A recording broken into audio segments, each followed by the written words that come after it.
¿Qué onda, banda? ¿Cómo se encuentran el día de hoy? Mi nombre es Natanael Solorio y estamos en un nuevo episodio de nuestro programa educativo Micrófono 14. Me encuentro aquí con Charlie. ¿Qué onda, Charlie? ¿Qué onda, ¿Cómo banda? andas? ¿Cómo están? Bueno, pues yo soy Charlie, ustedes ya lo saben. Y este es otro programa de Micrófono 14 donde hablamos de temas de ciencia, de negocios y demás aspectos, pero desde la perspectiva de dos mejores amigos hablando en un día normal, ¿no, Natanael? Así es. El día de hoy traemos temas un poquito interesantes, bueno, bastante interesantes. Teníamos ganas de grabar este capítulo. Hemos estado aprendiendo, estudiando, investigando muchísimo lo que la última semana al menos. Y ha sido pesado. ¿Qué onda? ¿Qué opinas tú de eso? Bueno, pues a mí se me hace un tema súper interesante, pues realmente las cosas del pasado, como han sucedido y fenómenos que no pueden ser explicados, crearon hoy leyendas, mitos, creencias y cimentaron un montón de cuestiones incluso culturales para la sociedad humana en la actualidad.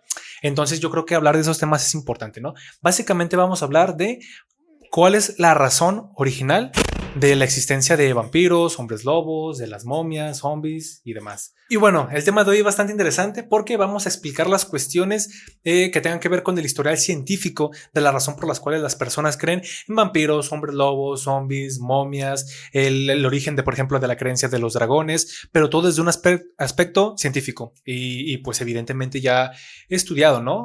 Tiene antecedentes científicos muy importantes que les vamos a explicar pues en este programa el día de hoy, ¿no? Así es, básicamente el tema de hoy es mitología y leyendas y creencias y todo lo que sea mágico o inexistente, básicamente. Entonces, pues sí, ¿qué onda? ¿Quieres empezar? No, pues nada, tú empieza, vamos a empezar a hablar primero de lo que son los vampiros, ¿qué te parece? Muy bien, perfecto. Vamos a el primer tema es el vampirismo. Mucha gente ya lo conoce, mucha gente ha visto películas, mucha gente hemos visto alguna caricatura, incluso ya sabemos qué es lo que es un vampiro, ¿no? Cómo es que se muere. Yo les voy a contar un poquito de dónde viene la historia. En realidad hay dos historias específicas acerca de los vampiros. Una es por qué conocemos a los vampiros como chupasangre o con esa apariencia pálida, con esos labios rojos que siempre traían algo en la boca escurriendo que todos pensaban que era sangre. ¿Qué pasa? ¿De dónde viene? Bueno, en pocas palabras viene de Valaquia. ¿Sí se llamaba Valaquia? Espero. Sí, Valaquia. Había un rey que gobernaba este lugar. Este rey se llamaba Vlad Tepes. Vlad Tepes era hijo de Vlad Dracul. Entonces, ¿qué pasa? Que este hombre era el empalador. Bueno, se le apoda el empalador. ¿Qué es lo que hacía? Básicamente, por puro gusto, empalaba gente, ya sea, o sea, literalmente una estaca gigantesca, un palo gigantesco, ya fuera por el ano o por la boca o incluso por el estómago, por cualquier lado, los dejaba colgados, vivos todavía, y los dejaba desangrarse y morir frente a él, frente a la gente, para que todos le tuvieran miedo. Era básicamente el objetivo principal de Vlad Tepes. ¿Por qué? Porque en ese entonces había una guerra tan grande en ese lugar que se necesitaba. Básicamente lo veía como una necesidad para que su pueblo lo respetara y los demás pueblos también lo respetaran. Entonces lo que hacía era básicamente castigar. No nada más castigaba a sus enemigos de guerra, también castigaba a cualquier ratero, a cualquier violador, a cualquier persona que cometiera un delito en su reino. Era castigado, era empalado y era mostrado a todo el resto de la gente para que la gente se diera cuenta de lo que estaba pasando. Entonces, ¿qué pasa? Que después de un tiempo, este hombre en el idioma significa, en el idioma su apellido era Drácula. ¿Por qué Drácula? Su papá era Dracul y Drácula básicamente significa hijo de Dracul. Entonces él era Vlad Drácula o Vlad Drácula, como lo conocemos hoy en día. Era muy cerca de Transilvania, por eso se conecta. Transilvania era un pueblo sí, un pueblo, por así decirlo, que era cercano al lugar donde este hombre reinaba. E incluso se dice que esta persona vivió ahí. vivió en Transilvania. Hay muchísimas historias alrededor de Vlad Tepes. En realidad, lo que queremos nosotros enfocarnos o lo que queremos sacar, porque no podemos resumir o no es necesario resumir tantas historias solamente para llegar al punto, vamos a quedarnos con esto que es lo más importante y con lo que más se repite a lo largo de lo que estuve investigando. Entonces, podemos asumir que eso es lo más cercano a la verdad que puede existir. Entonces, Vlad Tepes era esta persona, le gustaba castigar, empalaba gente. Después de un tiempo empezaron a correr rumores de que era tan sanguinario porque le gustaba beber la sangre de sus víctimas. ¿Por qué? Porque literalmente estas personas, imagínense a una persona clavada a una estaca gigantesca de madera, clavado al piso y con la herida y ellos vivos. Entonces la gente se empezó a desangrar, todo el tiempo estaba desangrándose.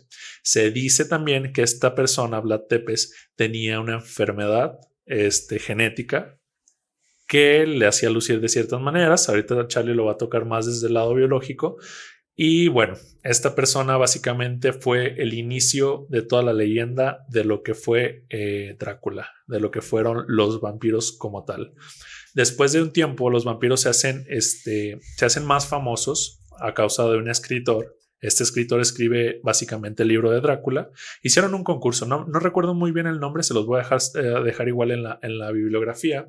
Pero esta persona, eran 3 escritores, se metieron en una casa y compitiendo por hacer la mejor historia de terror, salió el libro de Drácula y otro muy importante que es el de Frankenstein.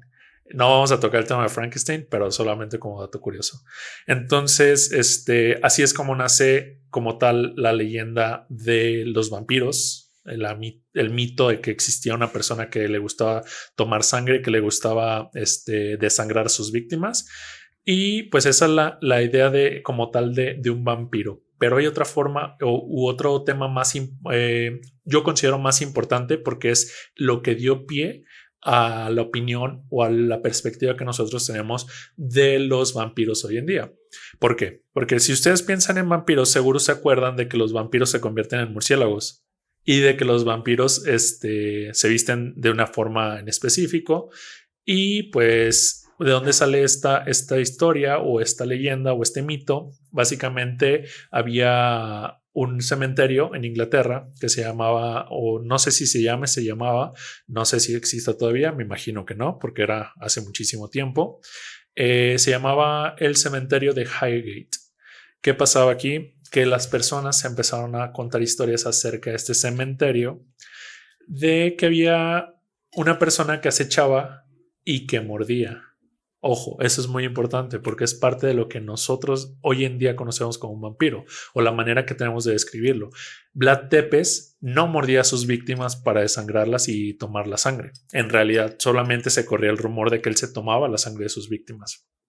A comparación de este mito que ocurrió en Highgate, en el cementerio, era de que las personas literalmente pasaban por ahí y muchos reportaron a la policía de que sentían una mordida, ya sea normalmente era en el cuello, pero ya sea durmiendo o incluso pasando simplemente por ahí sentían una mordida en el cuello. Entonces hay muchas historias alrededor de esto también. Les vamos a dejar toda la información para que vayan a verlo, a checarlo. Es un poquito más tardado. Y bueno, de aquí sale la idea de que los vampiros realmente te mordían para desangrarte. ¿Qué pasa? Que una vez una persona, era un chico, escuchó que se oía un chillido en el aire. Entonces volteó y de repente, bueno, así es como es la historia tal cual, de repente ve a una persona corriendo y desaparece en este cementerio y se empiezan a oír esos chillidos, que esos chillidos los relacionó como a un roedor.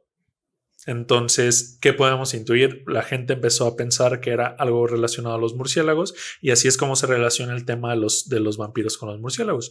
Y bueno, ahí es donde empezó a nacer la idea de que los vampiros realmente te chupaban la sangre durmiendo o de día. Y otra cosa muy importante es que los vampiros no eran considerados como seres vivos. En realidad, la mitología alrededor de los vampiros era una persona que había resucitado a la muerte. Ojo, en ese entonces no existían los zombies, no existían los hombres lobos incluso.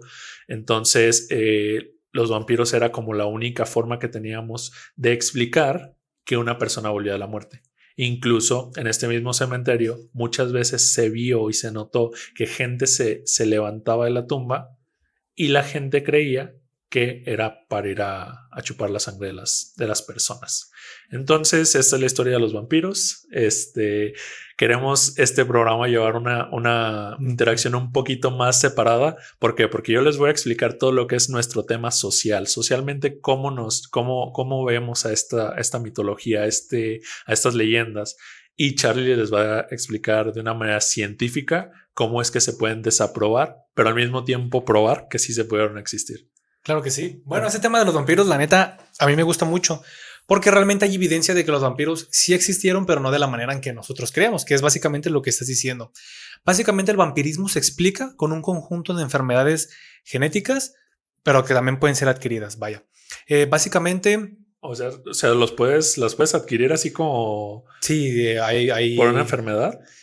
Por mutaciones o es que lo que pasa es de que pueden aparecerse en la adultez. Cuando aparecen en la niñez son congénitas y cuando empiezan en la adultez, pues ya es diferente, ¿no? Okay. Bueno, ¿qué es lo que pasa aquí? Nosotros vamos a básicamente explicarles este tema y lo importante es de que hace mucho tiempo fue la manera en la que el ser humano tenía que interpretar las enfermedades, ponerles nombres, poniéndoles imaginación y todo este tipo de situaciones, ¿no? Entonces apareció una enfermedad llamada porfiria.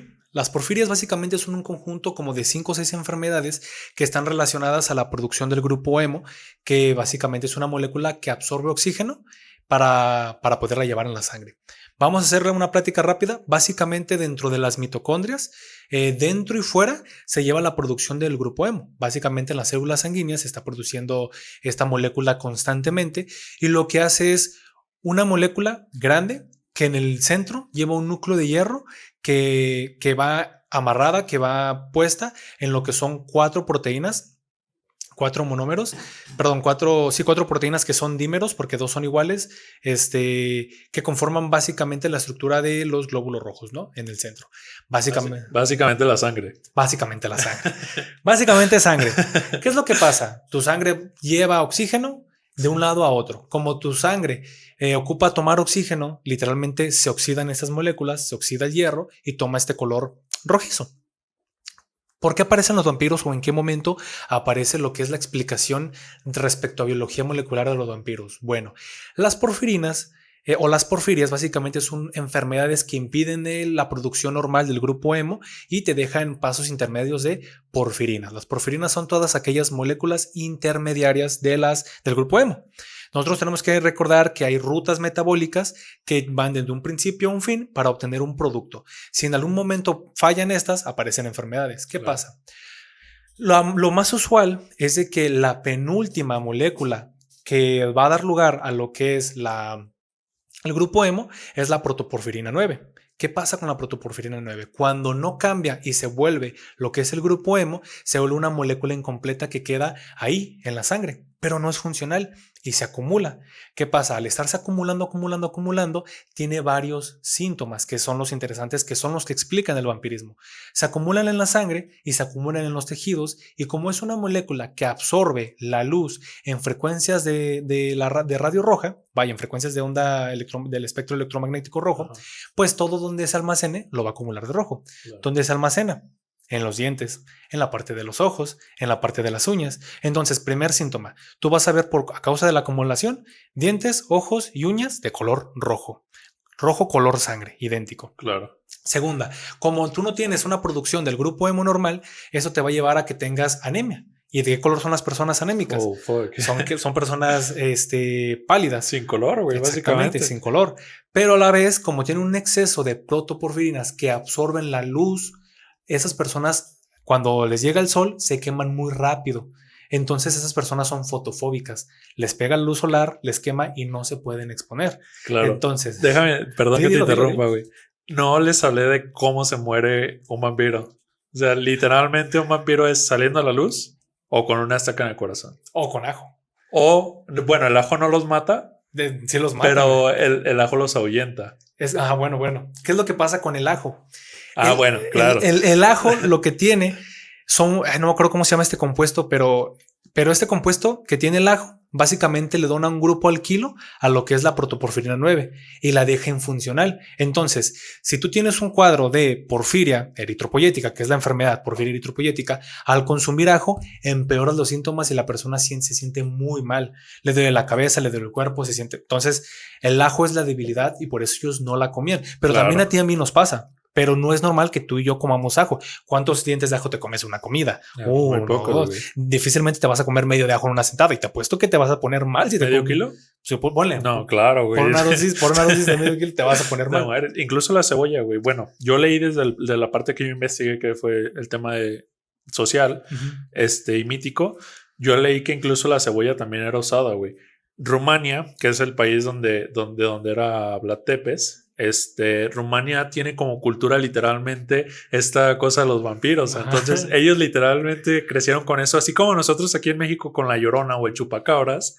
Bueno, ellos lo mismo, pero exactamente, pero con los vampiros. Ellos tienen a Transilvania, ellos tienen toda esta cultura alrededor de los vampiros. Entonces ellos literalmente conocen eso como de memoria. ¿Por qué? Porque se ha pasado generación entre generación, que ahora lo vemos y es algo como, güey, pues estaban bien fumados, estaban medios güeyes, pero pues estaba interesante. A final de cuentas es parte de su cultura. Pero fíjate que a lo mejor ahí no estoy tan de acuerdo, ¿sabes? ¿Por qué? ¿Sabes qué es un arquetipo? ¿Has escuchado hablar de los arquetipos? Sí. Bueno, para la gente que no lo sepa, de todos modos, un arquetipo básicamente es la explicación que tú le das a un fenómeno desde un punto de vista meramente antropológico. Claro. O sea, literalmente, si tú ves algo raro en el suelo, lo que tú quieras, tú puedes dar alusión a que puede ser un demonio o algo inexplicable. En el cielo, pues tú puedes decir que es a lo mejor un alienígena, ¿no? En este caso, estas personas que veían a estos enfermos, literalmente creían que estaban poseídos o que tenían algún problema. Entonces es un arquetipo de la explicación real, básicamente. Entonces, a lo mejor no estaban tan güeyes porque pues también qué fechas eran, Exactamente, qué conocimiento tenían acerca del tema, güey, pues nada. Exactamente. Y bueno, básicamente eso es lo de los vampiros. Solamente para hablar de sus debilidades, le tenían debilidad al sol por las quemaduras, le tenían debilidad al ajo porque les daba cuadros más agudos de lo que es porfiria eritropoyética, y había un artículo de Science muy muy padre que te decía que al parecer la gente creía que los vampiros se morían con estacas en el corazón porque todas las personas que habían agarrado con vampirismo, cuando les ponían una estaca en el corazón, se morían. No, pues entonces, evidentemente. Como ninguno sobrevive, evidentemente ha de ser su debilidad, ¿no? Claro. Por ese sentido. Y bueno, ese es el origen básicamente de... Que yo también investigué acerca de las estacas, güey. Y realmente en este cementerio de Highgate, la gente empezó a tomar como solución ir a enterrarle una estaca en el corazón a las personas que ya habían muerto. Entonces, mucha gente, la ley las culpó por expropiación de cuerpos ilegal, por dañar áreas públicas, áreas privadas. Entonces la gente literalmente de tanto miedo se iban a enterrarle a los muertos. O sea, estamos hablando de gente que ya estaba enterrada, que ya estaba sepultada, iban y les enterraban una estaca en el corazón, güey. Entonces... pues está muy cañón, güey. Como otro aspecto interesante para diagnosticar la porfiria eritropoyética, o cualquier tipo bueno, no cualquier tipo, pero sí un gran espectro, como hay esta acumulación de lo que es porfirina, la porfirina absorbe la luz roja, pero también absorbe la luz ultravioleta. ¿Qué pasa? Todas las personas y recién nacidos que tienen este padecimiento, su orina es un poquito rosada y brilla con la luz negra. Y es algo muy, muy de ellos. Entonces, podríamos decir que Vlad Tepes, su orina brillaba en la oscuridad, y es una característica que lo podemos saber sin siquiera haber estado ahí porque es un síntoma. ¿Por qué Vlad Tepes tomaba sangre? ¿Por qué el empalador tomaba sangre? Bueno, resulta que cuando tú tomas sangre, esta se destruye en tu estómago, ¿no? Sí. Pero cuando tú tomas grandes cantidades de sangre, se cree que esta puede ser absorbida por tu cuerpo, así como cuando tú te pones una crema y tu cuerpo la absorbe. O una droga o algo. Básica, y más desde el punto de vista subungual, por ejemplo. Sí. Tú la empiezas a beber, entonces él al beber altas cantidades de sangre aliviaba los síntomas, pues adquiría lo que son los grupos de hacemos o las proteínas funcionales de las personas a las que mataba. Pero esto se cree que solamente podría ser posible bebiendo altas dosis de sangre. Entonces, ¿hablamos de litros? Hablamos de litros, hablamos de que matas a alguien y estás bebe su sangre. Y ahora imagínate a esta persona con dientes negros o rojos, porque con uñas rojas, los ojos así del color rojizo también de la parte blanca, pálidos, las encías recorridas hacia arriba, porque también es un síntoma de la porfiria, recorridas hacia arriba. Como si se resecaran. Como si se resecaran. Incluso leí que también la porfiria te puede causar problemas en los dientes, en los labios, ¿no? Sí, entonces también era otro síntoma. Los labios se te empiezan básicamente a lastimar, a tener heridas, que hace que literalmente se te vayan pues consumiendo los labios, o se te resecan tanto, o se te echan a perder, bueno, se te pudren literalmente los labios. Entonces parece que tienes una boca y estás enseñando una boca más amplia y estás enseñando los colmillos, estás enseñando los dientes. Entonces, imagínate que ves a este hombre con todas esas características que estamos mencionando bebiendo litros de sangre de un cabrón empalado. la verga, ¿No vas a creer que es un demonio? Y más en ese entonces. En ese entonces. Ahorita no, güey. Ahorita vas a pensaría que es un loquito, güey. Un trastornado. Exacto. Yo no pensé, yo un loquito. Yo diría un locote, güey. No, bueno. Sí. Bueno, una persona con problemas mentales muy fuertes. Y bueno, vamos a pasar al siguiente monstruo. ¿Qué te parece? Vamos a hablar de lo que son los hombres lobos. A ver, dale pues. Los hombres lobos, pues bueno, los hombres lobos eran del tiempo de la Santa Inquisición. No sé si ustedes sepan lo que es la Santa Inquisición.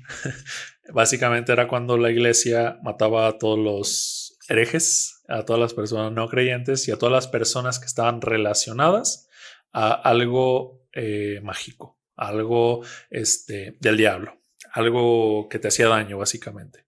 Entonces, ¿qué son los hombres lobo? Literalmente una persona que se convierte en un lobo bípedo, o sea, va a dos patas. Y pues una característica muy específica que tenían los hombres lobos eran que se convertían en la primera luna llena a la que se exponían. Suponiendo yo fuera un hombre lobo, la primera luna llena a partir de ahora sería como mi bautizo. Sería mi primera noche en que yo sería un hombre lobo. ¿Qué pasa? Que empiezo a perder la razón. Después me empiezo a sentir muy, muy, muy mal. Y empieza a crecerme las uñas, a crecerme los dientes y literalmente a salirte pelo de todos lados. Entonces, esa era la creencia de cómo era un hombre lobo. Y en esta época, estamos hablando de muchísimo tiempo atrás, mucho tiempo, esta gente creía que cualquier cosa inexplicable era obra del demonio. Porque a lo largo de este video, ustedes van a estar dándose cuenta de que literalmente todas sus formas de arreglar o de explicar una situación era magia o era algo satánico. Literalmente era la única solución que se le encontraba. Incluso la iglesia impulsaba muchísimo este tipo de ideas porque la iglesia decía que ellos eran personas, hombres, que iban a acabar con la religión. Iban en contra de la religión. En este caso, los hombres lobo era igual que las brujas. Cuando las personas les pasaba algo, lo atribuían a algo maligno. Ya fuera una bruja o ya fuera un hombre lobo. Por ejemplo, con las brujas, así súper rápido. La gente, antes que cosechaba la gente, se les echaban a perder sus cultivos. ¿Qué pasaba? Que ellos creían que sus vecinos o la gente cercana les estaban haciendo una maldición y que por eso sus cultivos se echaban a perder y no podían cosechar y por ende no podían comer, pasaban hambre y pasaban problemas. Otra cosa era que pensaban que eran maldiciones, que eran embrujamientos, no sé si se diga así la palabra. Sí. Bueno, que estaban embrujados. Maldiciones o cosas así. Exactamente. Entonces, literalmente eso se lo atribuían a una persona. Y cuando ellos veían algo raro en la persona, ya era lo necesario para que ellos fueran a la iglesia, los denunciaran, se les hacía un juicio y pues casi todas las veces que acababan quemados. Lo mismo pasaba con los hombres lobo. ¿Qué pasa? Que por ejemplo, cuando se perdían niños, porque esta es una conexión que tenían muy, muy grande entre los hombres lobo y los niños, porque normalmente decían que un hombre lobo se iba a comer a todos los niños, que era a lo que cazaban. De hecho, parte de esto tiene que ver con la Caperucita Roja. Todos conocemos a Caperucita Roja. ¿Por qué? Porque era una niña, era un hombre lobo, literalmente, que se la comía. Y así era, la gente creía que los hombres lobo vivían en el bosque, en las afueras de las ciudades, bueno, de los pueblos en este caso, y se comían a los niños. Esa era la idea. Entonces, una historia muy específica que se tiene este dato de la experiencia es que había un señor que era muy ermitaño, vivía en las afueras, en las montañas, y se empezaron a perder niños en la ciudad. Toda la gente se lo atribuyó a este hombre. Entonces, este hombre acabó confesando que era un hombre lobo y lo quemaron. ¿Qué pasa? ¿Por qué confesó? ¿Por qué la gente confesaba que eran brujas o eran hombres lobos? Literalmente porque los torturaban. Entonces, la única manera que tenían de probar, de dejar de sufrir literalmente, era aceptar que eran hombres lobos o brujas. Y estamos hablando de torturas fuertes, o sea, literalmente prendían, así como marcan a los caballos, no sé si alguna vez lo han visto, que ponen un pedazo de hierro quemándose rojo al rojo vivo y con eso lo pegan a la piel de los caballos y los marcan. Bueno, de esa misma manera torturaban a la gente. Imagínate tú, estás en esa perspectiva, estás en una época donde la medicina estaba súper mal, no existía nada casi de medicina.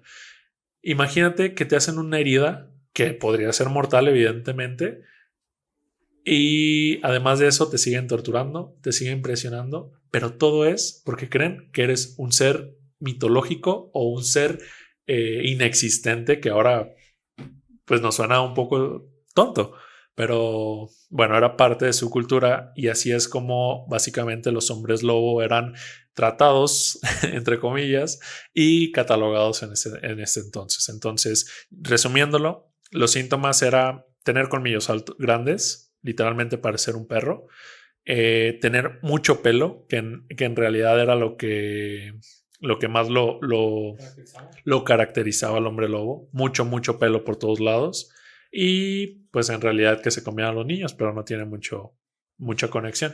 Es que realmente lo que es la historia o todo este tipo de leyendas, la mitología en general, o sea, son cosas que ahorita nosotros vemos y podemos explicar fácilmente, ¿no? Pero en ese entonces que no sabían nada, o sea, como ahorita con los vampiros que comentó Charlie, de que les ponían una estaca en el corazón porque pensaban que se iba a morir, que con eso se morían más bien, y pensaban que esa era la única solución. Pues sí, güey, te estás atravesando el corazón con una estaca de madera, pues literalmente te vas a morir en el momento. Entonces, pues era un poco ilógico la forma en la que se comportaba la sociedad en general en el pasado. Entonces, esto era. Y otra cosa que me faltó agregar, esta persona, este hombre de la historia que les conté de que vivía en las afueras, justamente tenía un problema con sus cejas. Sus cejas se unían en el medio de su frente. Entonces la gente por eso pensó que era un hombre lobo y por eso lo mataron. Está datado, igual les vamos a dejar la historia. Sí, todos los links los vamos a dejar acá abajo. Ajá. Y bueno, la explicación. Perdón, antes, ¿tienes preguntas? No. ¿Por qué? Quería confirmar que lo expliqué bien. Que era claro, no, sí, estuvo clarísimo, chamo. Okay. Y bueno, la explicación, científica, la explicación incluso clínica, pues se debe a dos razones muy, muy grandes. La primera es que esas personas parecían tener un tipo de hipertricosis. ¿Qué pasa? ¿Qué es la hipertricosis? Es cuando hay crecimiento de pelo exagerado en partes del cuerpo donde normalmente hacen efecto hormonas esteroideas. O se hace que crecen las personas del lado donde deberá salir la barba, hombres o mujeres, crecen mucho la barba, en cejas, obviamente el cabello crece muchísimo, espalda, glúteos, piernas se llenan de pelo. E incluso en algunos casos hay una hiperplasia que forma folículos capilares, o sea, hay aparición de crecimiento de pelo donde no debería de haberlo, como la parte de ojos. Entonces tú ves una persona que se llena toda de pelo y puede llegar a creer que es un hombre lobo o que está maldita, ¿no? ¿Eso es lo que es el minoxidil? El minoxidil lo que hace es que cuando te lo aplicas, tiene dos fuertes. Es un vasodilatador que hace que aumente la cantidad de nutrientes que llegan en los poros. Bueno, no en los poros, sino en las glándulas, en los folículos capilares y estimula el crecimiento del pelo y también en general dilata el vaso sanguíneo. Entonces, personas con problemas del corazón no deberán consumirlo y algunas veces tienen un bloqueador de hormonas, de hormona de testosterona para lo de que es el cabello. Claro. La testosterona está relacionada a la alopecia. El minoxidil es un medicamento que se utiliza principalmente para enfermedades del corazón, pero hoy en día para el cabello y para la barba. Y bueno, también hay algo, una subvariante, porque podríamos decir que esas personas con hipertricosis nacieron así, ¿no? Pero también tenemos mujeres que llegan a adquirirlo, y más en la actualidad, que se llama hirsutismo, me parece, o hirsusismo. La verdad no lo recuerdo muy bien, pero es básicamente cuando una mujer retiene lo que es un folículo, eso sí, sí lo sé bien, cuando retiene lo que es un folículo y empieza a producir hormonas de más. ¿Qué puede provocar esto? Sobre todo en medicamentos o anticonceptivos, sobre todo lo que es la pastilla del día siguiente. Hay mujeres que abusan 1, 2 o 3, y ¿qué es lo que pasa? Desarrollan lo que es lo que dicen un quiste. No, es que me sale un quiste en el ovario. ¿Qué es eso? Básicamente es un folículo retenido que está produciendo hormonas, y son mujeres a las que les crece la barba, a las que el pelo a los que les sale pelo en todo el cuerpo, en todo lo que es la espalda, piernas, genitales. A los hombres y a las mujeres les crece el vello púbico de una manera muy diferente. A las mujeres les crece de manera triangular, sí, y a los hombres no. Bueno, un problema hormonal puede ocasionar que hombres tengan crecimiento de vello púbico triangular y mujeres no. Y la otra explicación de los hombres lobo es básicamente la licantropía clínica, que es básicamente cuando una persona estaba convencida de que se podía transformar en una bestia, ya sea hombre lobo, tigre, en mitad perro. Incluso hay informes, hay reportes y análisis que dicen y describen personas que se creen incluso ranas, que se transforman en ranas y todo esto, lo cual puede parecer así como gracioso o extraño, pero hay que recordar que, por ejemplo, si una persona tiene licantropía clínica y cree de verdad que se transforma en hombre lobo o que se transforma en perro, va a comportarse como perro, va a comer como perro, va a querer orinar como perro y va a querer copular con otras perras. O sea, se puede estar relacionado a la zoofilia en cualquier especie que se crea esta persona, ¿no, güey? Incluso sí, güey. Incluso leí que hay una enfermedad hoy en día que está catalogada justamente por eso, güey. O sea, literalmente a las personas les da por aullar, güey, cuando sienten un dolor. O les hace comportamientos muy animales, como caminar en 4 patas, por ejemplo. Entonces imagínate un cabrón que tiene problemas genéticos, güey, que les crece el cabello y cabrón en todos lados, y le agregas una enfermedad mental que les hace aullar cuando les duele algo. No, pues ya tienes un hombre lobo, güey. Literalmente. Una vez, güey, estaba con mis amigos. Ajá. Y estaba trabajando y estaba engrapando. Me acordé de esa historia, no tiene nada que me acordé. Y estaba engrapando bolsas. Y en una de esas que meto el dedo y que me engrapo el dedo. Y mi reacción fue de dolor, pero le hice, ay, y no vieras cómo todos se rieron. Todos se rieron y todos me dijeron, ¿por qué gemiste? Y yo, no, fue un grito. Fue un grito de dolor. Pero bueno, ya, volvemos a lo que es el tema principal. Ah, qué cabrón. El siguiente tema es algo que a lo mejor a muchas personas les gusta, lo que es el chupacabras. Ah, sí, pero antes, güey. Ah, bueno, volvemos. Antes, sí, volvemos al tema de los hombres lobos. Solo quiero remarcar que hay una parte de la historia bien marcada en cuanto a que la gente se convertía en animales. ¿Por qué? Porque, por ejemplo, en Japón, la gente creía que las personas se convertían en no me acuerdo si eran leopardos o linces. Bueno, básicamente un felino que los representaba. En América, por ejemplo, la gente creía que se convertía en lobos también. Por ejemplo, los indios de América, de Norteamérica, que usaban literalmente cabezas de lobos en la cabeza. O sea, ustedes seguramente han visto alguna imagen. Entonces siempre hemos tenido a lo largo de la historia esta idea como de que en los animales nosotros encontramos algo. China lo tiene muy enfocado en su arte marcial, por ejemplo, en el Kung Fu, que tratan de imitar a animales, ¿no? Entonces siempre hemos tratado de hacer esta mezcla entre personas y animales para fines ya sean míticos, para fines de leyenda, para otros fines en general, pero siempre ha existido como esta conexión entre el humano y los animales en general. Solamente quería remarcarlo porque es parte importante, porque la gente en el pasado, en realidad la sociedad, bueno, ni sociedad llegábamos, yo creo, la población en general, trataba de hacer conexiones místicas, conexiones mágicas entre ciertas cosas que ahora nos damos cuenta que son explicables, que ya conocemos como cultura general ese tipo de informaciones, y nos es fácil discernir en lo que es real y en lo que no, pero en ese entonces pues era otra cosa. Claro que sí. La mayoría de la gente ni siquiera sabía leer, entonces... Claro. Bueno, continúa con lo del chupacabras, que es el siguiente tema. Muy bien. Vamos a hablar del chupacabras. El chupacabras es algo súper reciente. O sea, literalmente de 3 décadas. En 1995 es cuando se tiene el primer registro del chupacabras en Puerto Rico, no en México, en Puerto Rico. ¿Qué pasó? Que resulta que las vacas empezaban a morir. Y estas vacas tenían una mordida y pensaban que eran murciélagos, por ejemplo. Al principio pensaban que era algún otro tipo de animal hasta que empezaron a hablar de avistamientos de un animal que parecía un lobo, parecía un perro. Y este perro llegaba, se chupaba la sangre literalmente de las vacas y se iba. Eso era lo que el chupacabras comía. Y literalmente esa es toda la información que hay. O sea, es una leyenda urbana, se podría decir. Y la gente pensaba que este animal se iba a comer su ganado. Entonces se ponían incluso a hacer guardias en la noche para cuidar que el chupacabras no viniera a comerse el ganado. Y otra cosa que quiero remarcar acerca del tema es, no sé si a ustedes les tocó vivir esa época, en lo personal a mí no, yo soy de los 90s, pero estaba muy niño.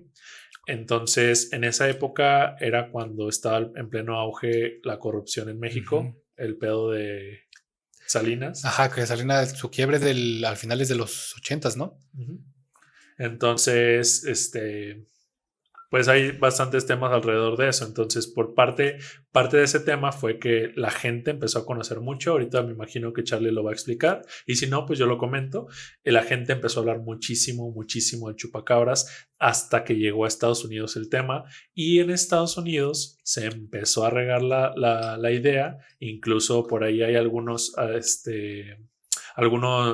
trabajos taxonómicos alrededor de chupacabras. Y pues literalmente hay ¿cómo se llama cuando momifican los animales? Sí, es una momificación, un embalsamamiento también. Ajá. Hay chupacabras embalsamados en Estados Unidos, pero básicamente eso es todo lo que gira alrededor de chupacabras. También era un animal sin pelo, que esa es una característica que cuenta toda la gente que literalmente avistó o escuchó la leyenda del chupacabras. Esto era un animal que parecía perro, que chupaba la sangre de las vacas y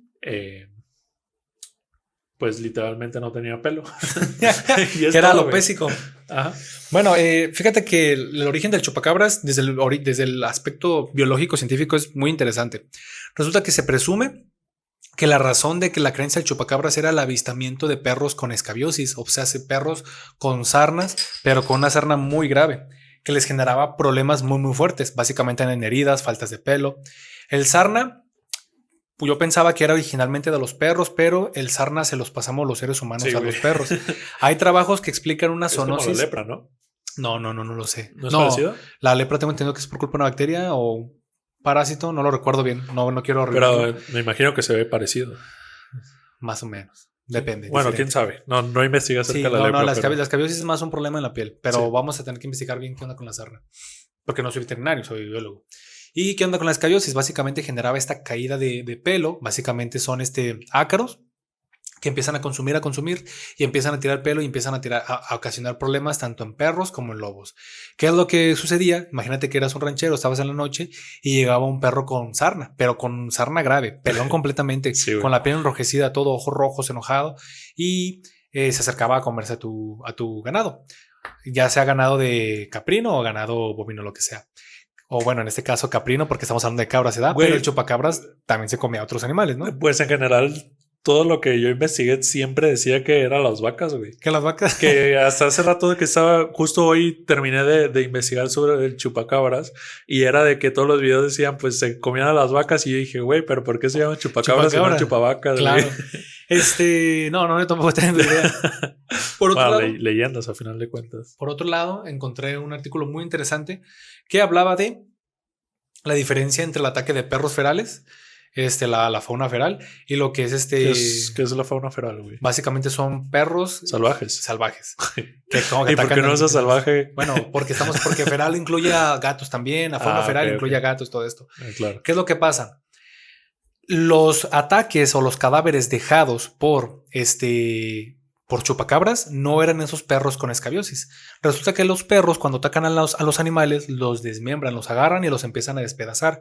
Un animal que estaba tirado en el suelo, que tiene 2 hoyos, no es por culpa de un perro.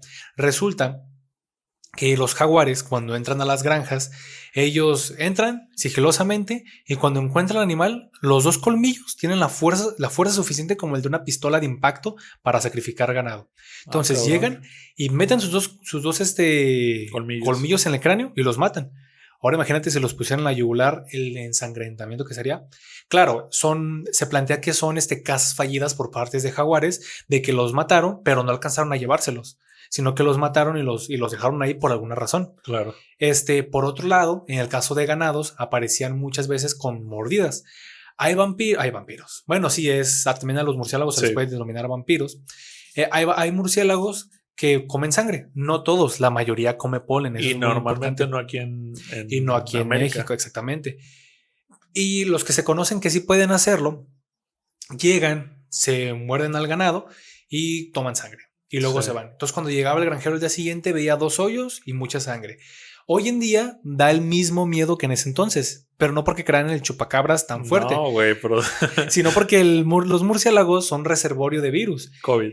No COVID, algo mucho peor que el COVID, rabia. Totalmente. Rabia. Entonces, imagínate una vaca que se pone toda loca, que muerde, que golpea y que literalmente si te muerde te contagia una enfermedad que literalmente hace que te... eso es importante. Las personas con rabia eran las que se creían que estaban endemoniadas y eran las personas a las que se exorcizaban.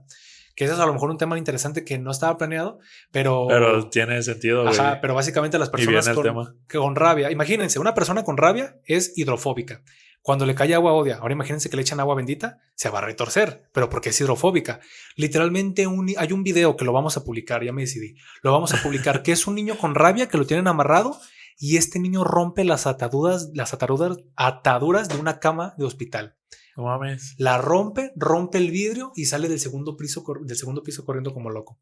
Este niño tenía alucinaciones muy fuertes y ya estaba en las últimas etapas. La rabia te da ataques de ansiedad, te lleva a la locura y luego te mata.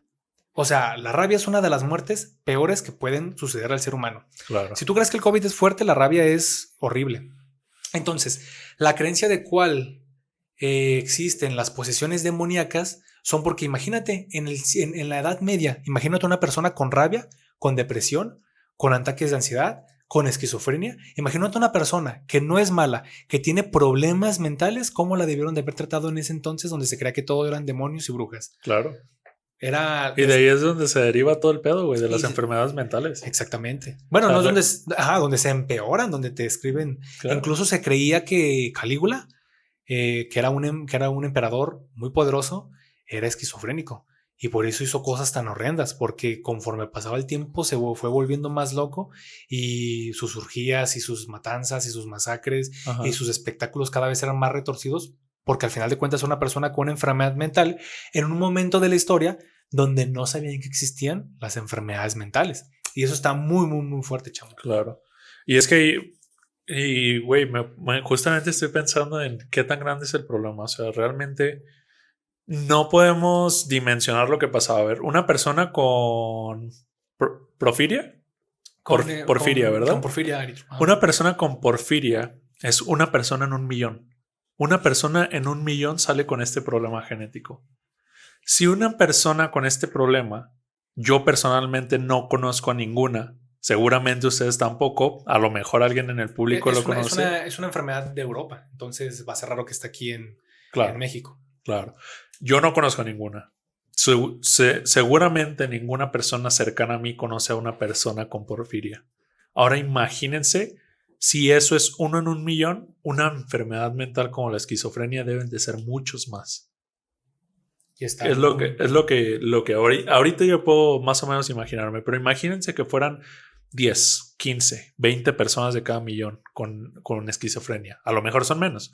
Pero imagínense en ese entonces cuántas personas realmente tenían una enfermedad mental que los llevaba a la muerte porque la gente no era educada, no tenía educación literalmente y todo lo que creían era alrededor de la religión. Entonces pues para dimensionar nada más y darnos una idea de lo que pasamos en la antigüedad y bueno, ese tipo de cosas sí me avergüenza, güey. Es que no, es que debe de, porque, o sea, debe de y no, o sea, debemos entenderlo porque pues está feo que el ser humano haya sido tan intolerante, tan poco reflexivo, que el ser humano haya sido tan poco analítico como para poder pensar en este tipo de cosas.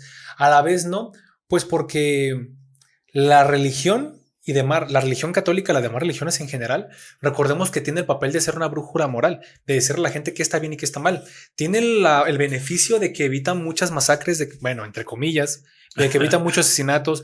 De alguna manera la religión impide que la gente haga muchas cosas malas que haría por su propia cuenta. Sí, porque ¿Okay? se la piensan más, ¿no? Porque se la piensan más porque creen en un infierno. Pero la religión también tiene otros aspectos muy negativos en las sociedades. Entonces, si tú tienes una religión que te dice no tienes que pensar porque dudar es falta de fe y no tienes que investigar, tienes que creer ciegamente, y de repente llega una persona y te dice, un padre o lo que sea, está exorcizado a una persona que tenía depresión en ese entonces, pues imagínate, en vez de haber sido analíticos, porque hay que ser honestos, hay que ser reales. En el tiempo, en el pasado, existían muchos científicos y muchos pensadores muy buenos. Totalmente. Exactamente. Y que decían, no, es que algo no está bien aquí. Y gente que era sumamente increíble, sumamente brillante. Y reflexiva, güey. Que más que nada es eso. Pero es que el problema es como justamente lo que tú dices, güey. Estaba tan marcado ese problema de que literalmente la gente que no creía en algo o dudaba de algo de lo que le decía la religión era un hereje. O sea, y eso es algo bien cabrón, que todavía existe y a mí me pasó cuando era niño, o sea. Y a mí me pasa ahorita que soy adulto, claro. Claro, y Dios siempre ha sido una idea de miedo en general. De o sea, que, exactamente, te disfrazan como una idea de amor, pero al final de cuentas... pero si da no, miedo. Pero al final de cuentas es que es una realidad. Si no crees en Dios, te vas a ir al infierno. Y esa es una situación, o sea, es como decir, no te preocupes, Dios es amor, Dios entiende, Dios te quiere, pero si no crees, te vas al infierno, te vas a ir al limbo. Claro. Y es como de que ella aguanta, no supone que es amor, que es cariño. Todo bonito siempre cuando te engañes. Yo la verdad, yo no les digo a ustedes que sean ateos, cada quien debe de creer en lo que quiera. Sí. Yo soy ateo porque yo sí pienso que al final de cuentas el día en que me muera hay dos opciones. Dios existe o Dios no existe. Y si un día Dios sí existe y me veo con él, pues yo estoy seguro que a lo mejor me va a entender y me va a decir, bueno, Dios sabía que yo iba a ser ateo desde antes que naciera porque Dios lo sabe todo en teoría, ¿no? Sí, güey. Entonces, si Dios sabe que sí, es esa lógica totalmente. Exactamente. Si Dios sabe que antes de que yo existiera, porque lo sabe todo, que yo iba a ser ateo y me puso en un lugar donde me iba a enfocar las ciencias, donde yo iba a rechazar. Donde te dio libre albedrío. Exacto. Me dio libre albedrío. Ya sabe que iba a ser ateo y me puso en un lugar a ser científico, pues evidentemente va a ser difícil que yo le diga, entonces, ¿en qué querías que creyera? ¿Querías que creyera que una persona, un niño, un bebé que no fuera bautizado no iba a entrar al cielo porque simplemente, aunque no tuviera la capacidad de decidir, de pensar, de crear, o sea, ¿realmente querías eso? Algo yo así diría, pero bueno. Pero volándonos la cabeza. Ajá, volándonos la cabeza. Y justo de eso vamos a hablar al final. Al final, ajá, exactamente. Pero bueno, yo creo que por cuestiones de tiempo, deberíamos pasarnos a lo que es mitología en cuestión de fósiles. ¿Qué te parece? Va. Dragones. En dragones, y vamos a hablar de todo eso. ¿Qué te parece si empiezas con eso? Va. Dragones. ¿Quieres explicar ahora tú la parte científica? Va, me parece, lo explico primero. Lo que pasa es que la creencia de los dragones es, como muchas otras, creada o entendida por el encuentro de fósiles. ¿Qué es un fósil? Básicamente es el resultado o una evidencia de un ser vivo del pasado. Pueden ser directos o indirectos. O sea, directamente puede ser el cuerpo congelado, porque también un mamut congelado es un fósil. Puede ser un cuerpo enterrado, puede ser un molde. Incluso las huellas de un animal que pasó por un lado también son fósiles como tal. Entonces, ¿qué es lo que pasaba? Imagínense en la edad antigua, donde no existía la ciencia, que ustedes escarbaran y se encontraran un dinosaurio, un oso, una persona, un niño. Todos estos cuerpos eran vistos y eran fascinantes. De hecho, los pensadores griegos de la antigüedad tomaban eso y decían que era, porque antes se creía en la generación espontánea, que si tú agarrabas una caja y le ponías maíz y todo, se generaba un ratón. Ellos decían que los fósiles eran materia que no estaba viva, materia abiótica, ajá, que estaba a punto de cobrar vida y de repente, ¡pum!, como que falló y se hizo eso.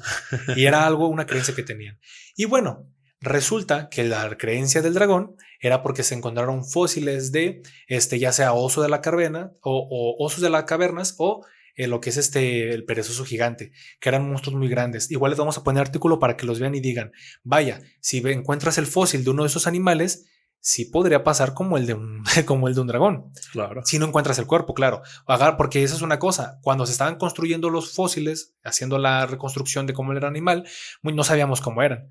Entonces agarrabas la cabeza y igual le podías poner el cuerpo de una serpiente, porque no sabías exactamente, porque no había una ciencia llamada anatomía comparada. Claro. Entonces no sabíamos que es parte importante ahora de la actualidad. Pero sí. ese cotorreo es muy, muy actual. Sí, claro. A ver, explícanos, chamo, ahora tú. Pues bueno, básicamente los dragones a lo largo de la historia igual, a base de los fósiles, por eso quería que tú lo explicaras primero. A base de los fósiles la gente creía que existía un ser mítico que literalmente tenía la forma, ahora como la conocemos, alargada como una serpiente. Tenía una cabeza muy reptiliana, por así decirlo, y pues escupía fuego. ¿Por qué la gente creía que escupía fuego? ¿Tú lo investigaste? No. Bueno, resulta que en los libros, porque en ese entonces ya había libros afortunadamente, en los libros hacían dibujos de qué eran los dragones, los animales realmente. Entonces había muchos dibujos donde dibujaban a estos dragones y estaban sacando la lengua. Como una serpiente, una lengua de serpiente. Entonces, imaginen que en ese entonces, obviamente, no toda la gente sabía leer, no toda la gente tenía acceso a estos libros, a estos dibujos, porque, ojo, no era como que iban a ir a una imprenta e imprimir miles de libros y regarlos por todo el país. Era un libro. Era un libro que existía. Exactamente. Donde se guardaba todo. Y solo las personas más cultas tenían acceso a ellas. La religión, las personas de los reinos, o sea, los altos mandos. O filósofos a lo mejor muy importantes. Exactamente. O gente que se dedicaba a la divulgación como tal, o a este entendimiento de quiénes somos. Ellos eran quienes tenían acceso a estos libros. Entonces, literalmente, aquí jugó un papel muy importante lo que ahora conocemos como el teléfono descompuesto. ¿Por qué? Porque la gente, imagínense un filósofo, una persona, un historiador o un científico en general que tenía acceso a este libro, veía cómo era, pero no sabía dibujar. Entonces, yo soy esa persona que tuvo acceso a este libro, voy y le cuento a Charlie, ¿sabes qué? La verdad vi esto, se llaman dragones, le explico cómo trabajan, cómo funcionan y le hago un dibujo. ¿Qué pasa? Que la gente, bueno, los historiadores ahora en día creen que el hecho de que creyeran, que expulsaban fuego por la boca básicamente, era a base de esta lengua. ¿Por qué? Porque se fue distorsionando tanto el dibujo, tanto la caracterización de este ser, que literalmente confundieron en algún punto de la historia la lengua con el fuego. Entonces ahora ya no era una lengua de serpiente, era una llamarada. Y esta llama empezó a dar pie a que los dragones ¿Escupieron fuego? Perdón, sí, a que los dragones escupían fuego. Entonces así es como se cree. Y literalmente eran esto: cuerpo de serpiente, cabeza como de un reptil, por así decirlo, y escupían fuego. Esas eran literalmente la forma en la que ellos creían que existían los dragones. Pero eso desde la parte de Occidente, de la parte de China en específico, la parte asiática, por así decirlo, ellos veían a los dragones como deidades. Pero yo creía que en general el dragón era descubierto en China, ¿o no? ¿O era descubrimiento del Oriente y Occidente? No se sabe exactamente dónde fue primero, güey. Lo más probable es que haya sido en China, güey.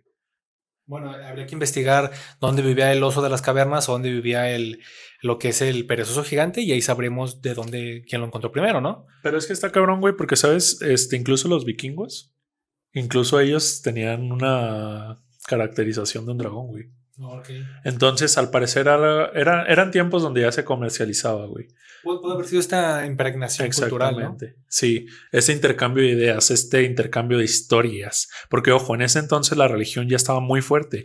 ¿Qué pasa? Que la religión católica, esto como dato curioso, la religión católica empieza a meter en todas las sociedades el hecho de viajar. O sea, la gente empezaba a viajar. Los misioneros, los llamados misioneros, se dedicaban a ir a dar la palabra de Dios a otros países donde no conocían nada.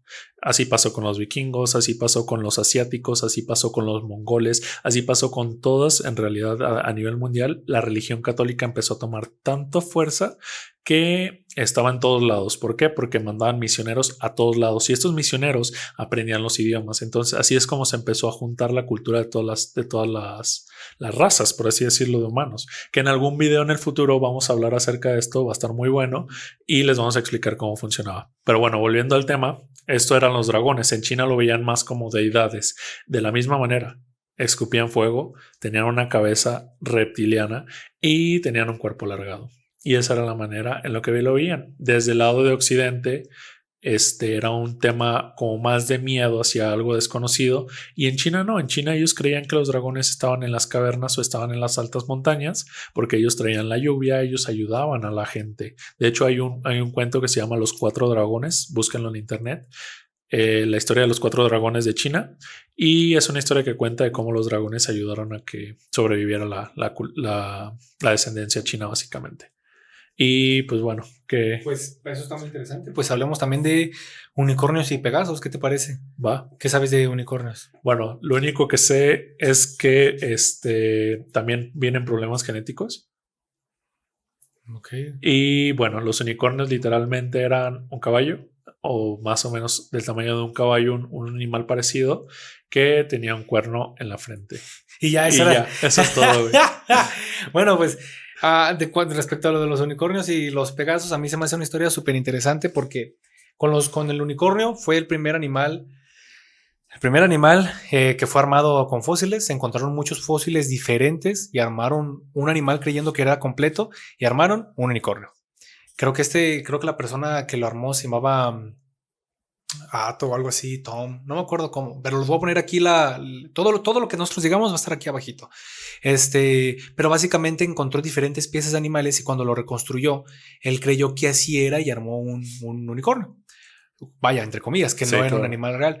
Por otro lado, los Pegasos sí existieron en la vida real, pero no tenían alas. Eran caballos que traían la muerte y eran caballos que infundían el miedo. ¿Cuáles son los Pegasos que se conocían? Uno de los más importantes era el de Julio César. No sé si escuchaste esa historia alguna vez. Me la contaste, de hecho. Sí, una historia. Está muy buena. ¿Quieres contarlo? No, dale. Bueno, resulta que Julio César tenía un caballo atávico. ¿Qué es un caballo atávico? ¿Qué es un atavismo? Básicamente es una mutación donde genes homeostáticos, o sea, genes que le dicen a tus ojos cómo crecer, a tu pelo de qué color ser, cómo crecer, que le dicen a cuando eres un embrión cómo van a ser tus manos, tu corazón y demás. Resulta que hay una mutación en este tipo. Resulta que, nosotros sabemos que hay una evolución, que nosotros descendemos de otras especies, pero hay genes que cambian, genes que se multiplican o genes que se bloquean. Hay genes que se llaman pseudogenes, que son genes bloqueados que no se pueden expresar. Pero cuando mutan, de repente tienen la característica de poder volverse a activar y funcionar. Y cuando de uno de esos genes, pseudogenes, son homeostáticos, pueden interferir con el desarrollo embrionario. ¿Cuáles son los atavismos más conocidos? Las personas con cola. Los hombres que tienen pezones como perro, o mujeres que tienen pechos como perro. Que yo conozco gente que tiene más de 2 pezones. Exactamente. Seguramente ustedes también. Es algo relativamente normal. Algo relativamente normal, exactamente. Que también es un carácter atávico. Las serpientes con patas. En los que están en biología sabrán que si les piden una característica de las serpientes, no puedes decir que no tienen patas. ¿Por qué? Porque las serpientes de la actualidad no tienen patas, pero en el pasado sí llegaron a tener. Entonces, un atavismo es una serpiente que tiene patas o patas malformadas. Los atavismos, al final de cuentas, son mutaciones que pueden funcionar de manera evolutiva. Imagínate que de repente, de generación a generación, o sea, una mutación de novo se les llama, aparece un animal con patas extras o con una cola o con características así. Podrás decir que podría ser beneficiosa dependiendo del lugar en el que esté. Entonces, claro, los atavismos a lo largo de la historia también son importantes. Con otro pulmón, güey. No sé si se pudiera otro pulmón, no sé si los mamíferos antes tenían 3 pulmones, creo que no, pero no. Tiene que ser una característica del pasado. La hipertricosis, los hombres lobo, es un atavismo, güey. Sí, claro. Porque los primates del pasado tenían un montón de pelo, exactamente. Entonces, en los atavismos básicamente es eso. ¿Qué pasa con los caballos? Lo que nosotros vemos como casco del caballo es básicamente un solo dedo, pero tiene los mismos huesos que los de la mano, pero como si tuviera un solo dedo. ¿Qué es lo que sucede? Esta mutación hace que tengan los mismos dedos que los caballos del pasado. O sea, que sus ascendientes no eran caballos, eran los ascendientes de los caballos, que tenían 3 dedos. Ojo, ascendientes, no descendientes. Ajá, ascendientes, sale del pasado. Exacto. Estos 3 dedos que ellos tenían Pues, o que mejor dicho, estos caballos con polidactilia, que al mismo tiempo es un atavismo, pues imagínense cómo se lucían. Julio César tenía un caballo atávico, un caballo con polidactilia. Se trepaba en su caballo, lo empezaba a cabalgar, e imagínense cómo reventaban o cómo tronaban los cascos en el suelo. Imagínense cómo es el trotar de un caballo, ¿no? Taca, taca, taca, taca, taca. Y de repente imagínense que cada paso que diera, Eran 4 o 5 de esos. ajá, o sea, sonaran varias patas golpeando a la vez. Y que imagínense todos al mismo tiempo. Y ahora imagínenselo corriendo a toda velocidad. Era un caballo que cuando corría sonaba como si fueran 6 caballos. Porque ya no tenía literalmente una sola pezuña y ahora ya tenía muchas Ajá, pezuñas. ya tenía 3 en cada pata. Claro. Entonces cuando corría sonaba tac, tac, tac, tac. Y era como de que cuando se acercaba se escuchaba como si un ejército viniera. Y era un hombre con la fuerza de un ejército, un hombre que tenía el poder de un ejército, pues incluso al correr sonaba como si tuviera la fuerza de esas almas que tenía detrás. O sea, era una leyenda, una mitología súper fuerte, súper interesante. Y le tenían mucho miedo, seguro. Claro, era un emperador muy, muy poderoso. Y era básicamente como una mutación, al igual que el vampirismo, al igual que la hipertricosis, que es los hombres lobo, la licantropía, sí. Y al igual que muchas otras, generaban mitos en la actualidad. Que tú dices, no puede ser, pero realmente es como ese tipo de cambios generan historia, ¿no? Estaría muy perro, güey, que haya como mini documental, un video. Ojalá tengamos la posibilidad de grabarlo en el futuro, güey. Claro. De tomar a personas muy mayores, güey. Ya mayores. De hecho, yo compartí en WhatsApp hace poco un video, güey, de una abuelita que recibe de regalo una Alexa, güey. Ah, sí. Entonces, ¿cómo es que ellos ven las cosas? Pues muy distinto a nosotros. O sea, ese tipo, por ejemplo, imagínense una persona de ese entonces que tú le muestras un caballo que tiene 4 dedos, 3 dedos en cada pata. O sea, ellos iban a pensar que era del demonio. O que era, ay, qué caballo tan deforme. Claro. Pero si ya le mostrabas el contexto histórico, se podrían. Igual a lo mejor hay ancianos que sí supieran, dependiendo del estrato social al que perteneciera a estas personas, pero. Pero imagínate que ahora se lo muestras a un niño, güey. Es increíble. O sea, el niño no va a tener miedo, lo más seguro, güey. Porque ya se perdió ese como miedo, esa cultura de tenerle miedo a ese tipo de cosas. Ahora ya es más cuestionamiento que asumimiento. Asumimiento se podría decir. Sí. Eso sería increíble.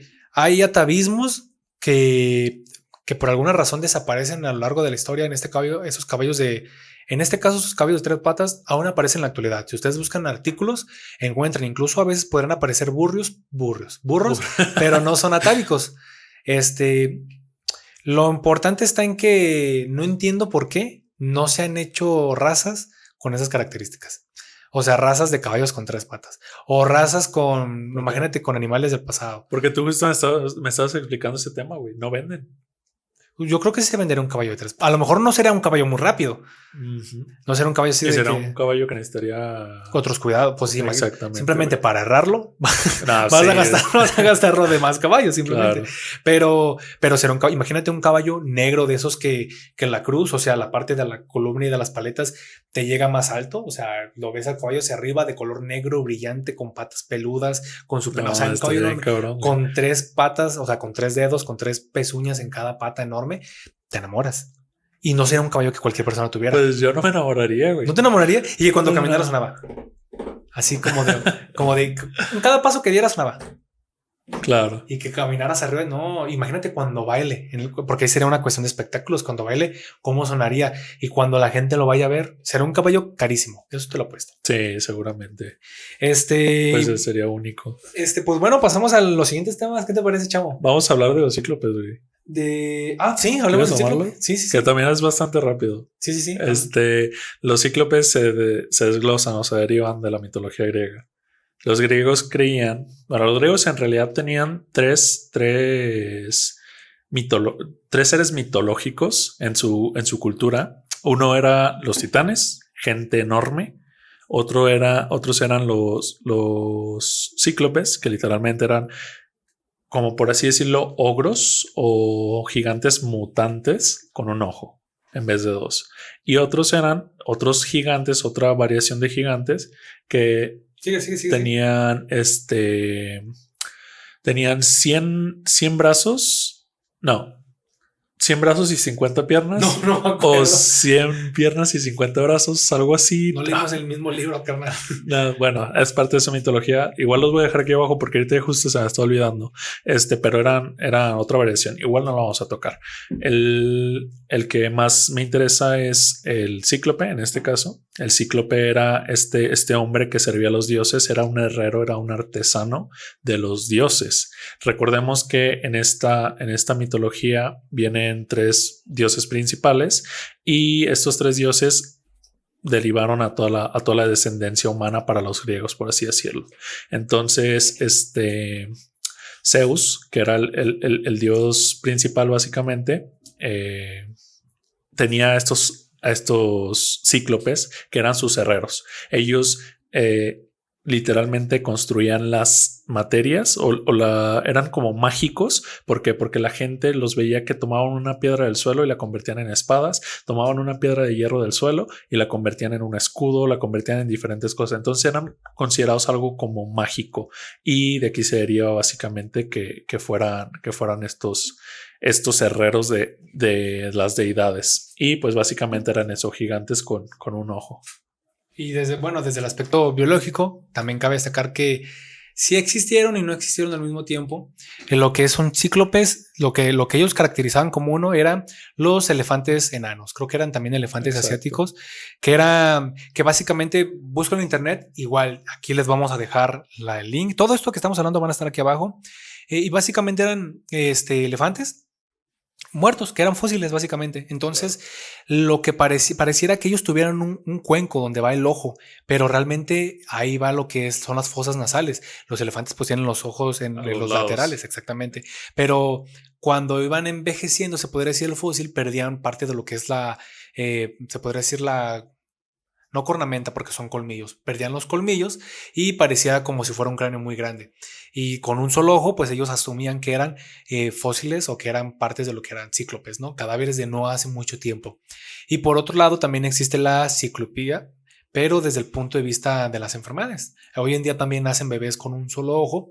Consiste en que cuando nosotros nos estamos formando, hay unas proteínas llamadas factores de transcripción que son producto de genes, por ejemplo, homeostáticos, que era lo que les decía, que le van a decir a tejidos cómo deben crecer y cómo deben desarrollarse. Entonces pueden equivocarse y pueden dar lugar a mutaciones como policefalia, por ejemplo, donde va a haber animales con 2 cabezas, 3 cabezas, o puede haber mutaciones como en este caso, donde no se dividan y se quede una sola cuenca ocular y salen bebés literalmente con un solo ojo. Y pues es un ojo muy grande que usualmente es ciego porque no está bien desarrollado. Esos bebés al nacer a las pocas horas se mueren porque no solamente está comprometido su ojo, sino toda la estructura, toda la estructura craneal, también todo el cerebro y todo esto, incluso pueden buscar que en muchos bebés el cerebro tampoco se desarrolla. El cerebro se tiene que dividir en 2 hemisferios diferentes, ¿no? Izquierdo y derecho. Muchas veces estas personas con ciclopía no se divide el cerebro, se queda como un solo hemisferio intermedio y pues no sirve, no funciona, no piensa, no trabaja de manera adecuada y muere en cuestión de horas. Vamos a mandarles también fotos que a mí me parece interesante. También hay lo que se llama alocefalia, que son bebés. Sobre todo se presenta mucho en puercos, en explotaciones de animales que nacen sin rostro.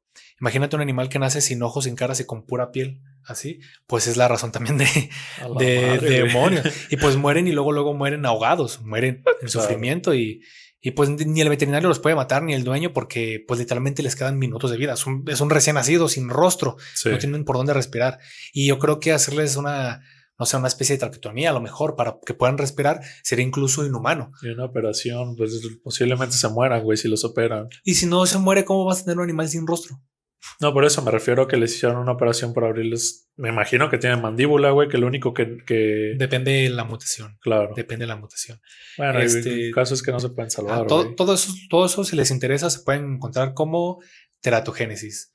Teratogénesis. Son mutaciones deformantes. Y bueno, banda, ahora vamos a pasar lo que es la dinámica del capítulo. Vamos a jugar básicamente una trivia. Pero antes de poder entrar en todo esto, les voy a poner un contexto a ustedes y a Natanael. Bueno, todas estas leyendas y todos estos mitos en algún momento fueron considerados reales, al igual que muchas otras creencias mitológicas como de los griegos, como de los vikingos, como de incluso nuestros antepasados los mayas, se creyeron que eran reales y que estaban aquí, que esos dioses existían. Sí. En su momento fueron más que religiones.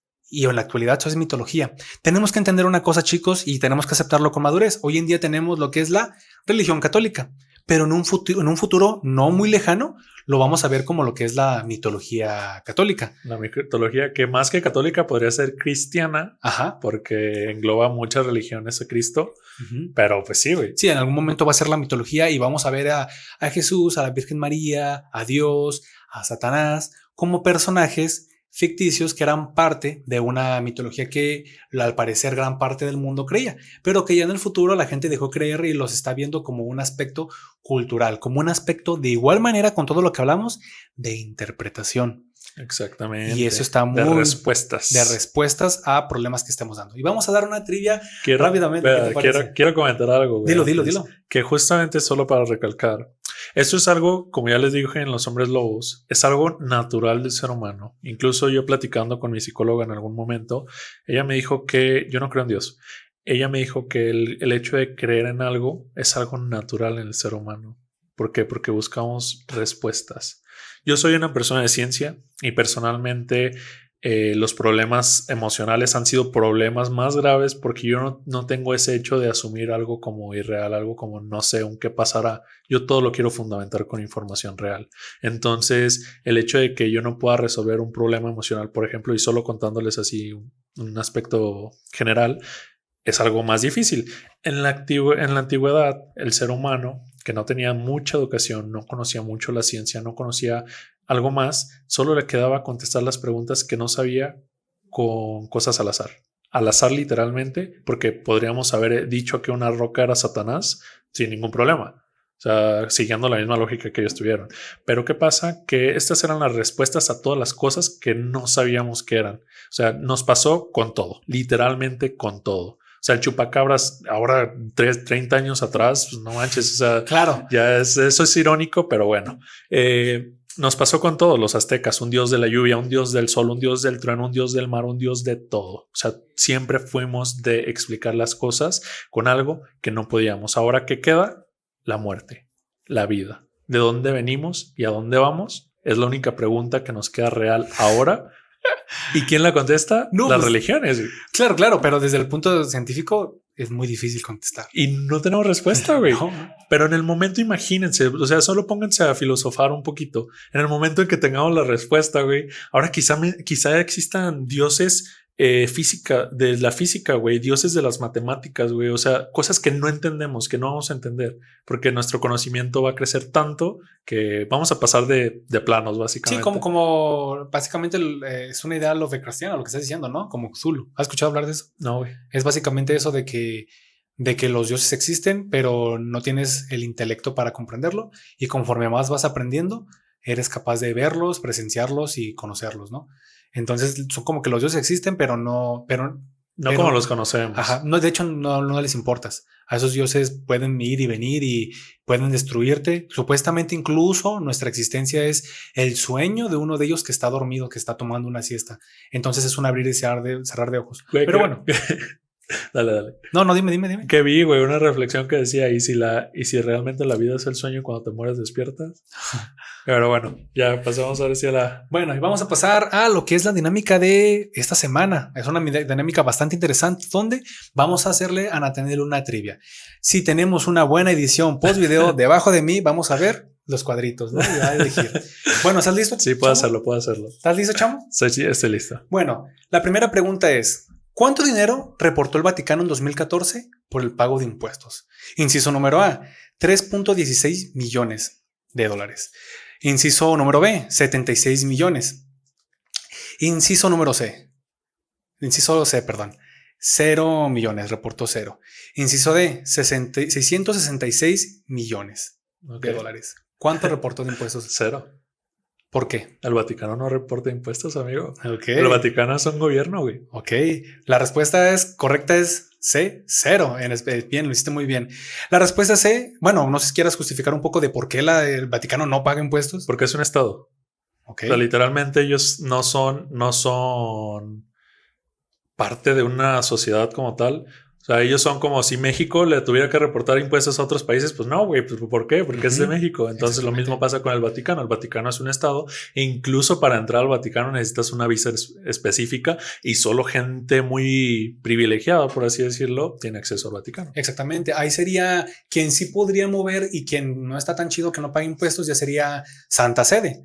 Santa Sede es este grupo que ya se mueve como transacciones monetarias a través de lo que son limosnas, que básicamente son donaciones, y Santa Sede, como es del lucro, perdón, como no es de lucro, como es ¿cómo se podría decir? Como es de una asociación civil, como no es una asociación como tal, algo pero sin fines de lucro, algo público para exactamente, no paga impuestos, lo cual a mí no se me hace chido que la iglesia no tenga que pagar impuestos de lo que son los donativos que recibe. Pero bueno, la respuesta es la C. Bueno, la iglesia está bien metida en la política. Sí, tremendo.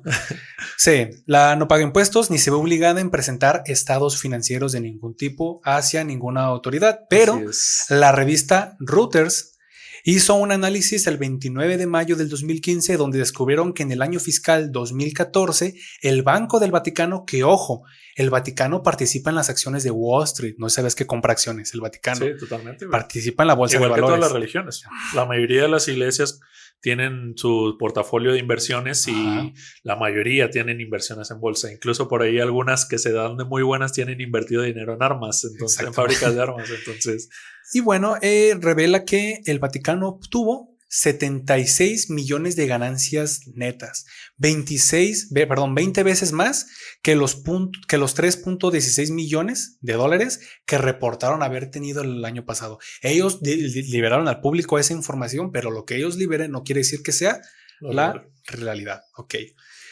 Y bueno, la pregunta número 2, ¿qué diría el mismísimo Papa Católico al ser comprobado varios casos de abuso infantil por parte de la iglesia?